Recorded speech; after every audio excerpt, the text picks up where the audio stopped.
Now we'll sort of talk about how this came to be.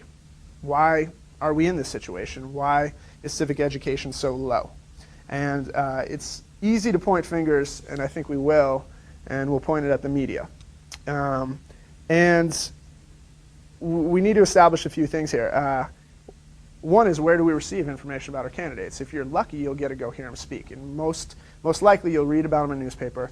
And really, you'll see them on television. So I want to establish first, one misconception I think I want to clear up first is that candidates don't talk about the issues. Candidates do. If you go to hear them talk, they'll outline, very briefly an agenda. What happens is that the media will cover it and package it into little pieces of sound bites, Barack Obama talking about change, this or that, and cut out sort of the meat of the discussion.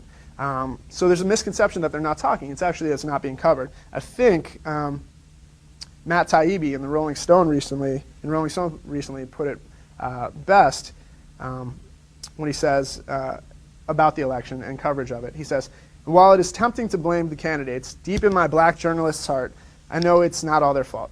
We did this, the press. America tried to give us a real race, and we turned it into a bag of shit just in the nick of time." So what he's saying is that pretty much what I just said, that the candidates are talking, it's just that the media is not listening. So here's a slide, that sort of establishes another misconception, that the internet is where people are going for information about the candidates, so don't worry if television doesn't cover it properly. We can see that's not true. This is a graph of primary source of information of where people go when they're looking for political information. So we see internet's king. Television's king. We see internet with a small increase, but among young people, a huge increase. But still, television has been steady for the last 10 years and is the king. I was going to play a hilarious clip of The Daily Show, which you would have loved, I can promise.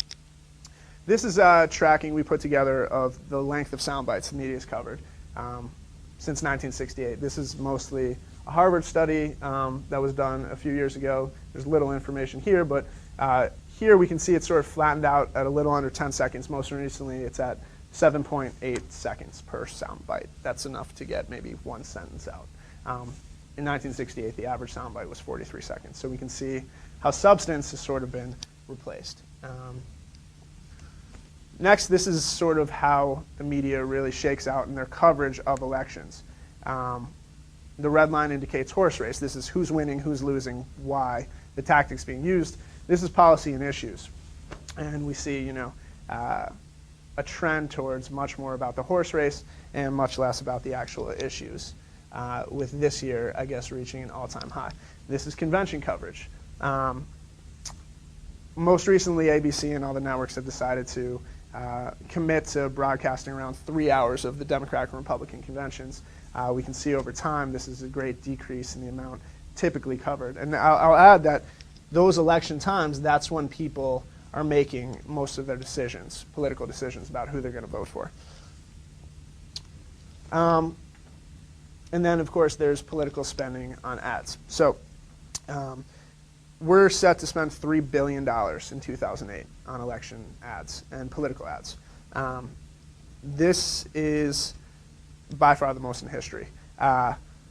But actually in ads, let's draw some parity from what you'll see in the news. They'll actually talk about issues. The accuracy of that is undetermined, but Kathleen Hall Jamieson, who runs the Annenberg Center, that's like the top of studying political communication, says that if you have a choice of what to watch to get informed, either the news coverage of campaigns or the ads are better.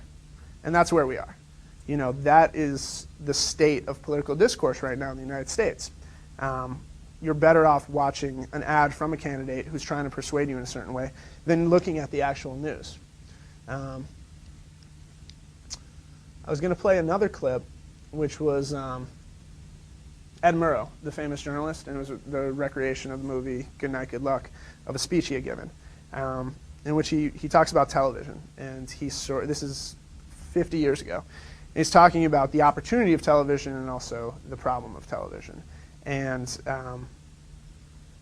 2 points that he makes, and that he's always been about his whole career. One is that television is an amazing medium. And he's talking about television then. I'm sure he would have been talking about the internet if it had existed. And it can inspire and it can educate if used properly. Two is that this belief that we have to air less substance to get higher ratings is a misconception. That there's a huge market for substance. And that his shows, which were documentary-focused, issue-focused, got just as high ratings as the Westerns of the time and everything like that. So, we share that belief. So lastly, I'll just end by saying what we did was we sort of identified all that, and it became really apparent in many different ways. And there was something missing out of political discourse. There was no education about the issues. There was no delivery of that. And so where the media failed, we stepped in as information providers.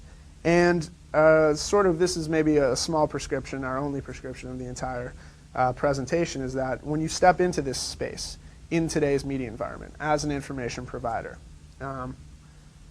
people today are very wary, and they've sort of developed an immune system and a self-defense. We get marketed to in a million different ways all the time, and we're defensive about who's trying to persuade us. Where's this message coming from? I get emails all the time of who funds you, what's your agenda. There's a lot of sensitivity here about bringing people to information. So we think the only way to address it, really, is to be as transparent as you possibly can as an organization. We take it seriously enough to, it's part of our name, Glassbooth. The glass represents transparency. It's very clever. Thank you, Robert. And